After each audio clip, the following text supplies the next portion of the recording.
નમસ્કાર દર્શક મિત્રો, 2024ની લોકસભાની ચૂંટણી આવી રહી છે ત્યારે ભારતીય જનતા પાર્ટી સાંસદોના નામ જાહેર કરવા જઈ રહી છે ત્યારે ગુજરાતની અંદર સૌરાષ્ટ્રમાં ઘણા બધા વર્તમાન સાંસદોના પત્તા કપાઈ શકે તેમ છે।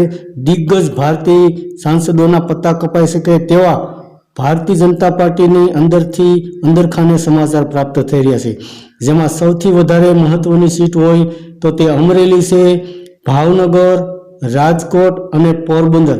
આ ચારેય સીટ ઉપરથી વર્તમાન સાંસદોના પત્તા કપાઈ શકે તેવા સમાચાર ભારતીય જનતા પાર્ટીની અંદરથી પ્રાપ્ત થઈ રહ્યા છે।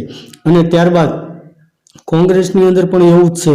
તો હાલમાં અમરેલીની જે સાંસદની સીટ છે તેની ઉપર કોંગ્રેસના કયા ઉમેદવાર ઊભા રહી શકે અથવા કોંગ્રેસ કોને ટિકિટ આપે તે પણ નક્કી નથી, પરંતુ હાલમાં ભારતીય જનતા પાર્ટીની અંદર જે દિગ્ગજ સાંસદો છે તેના પત્તા કપાઈ શકે તેની જગ્યાએ નવા ઉમેદવાર નવા સાંસદ તરીકેના નામ જાહેર થઈ શકે તેવી પણ ચર્ચા સેવાઈ રહી છે।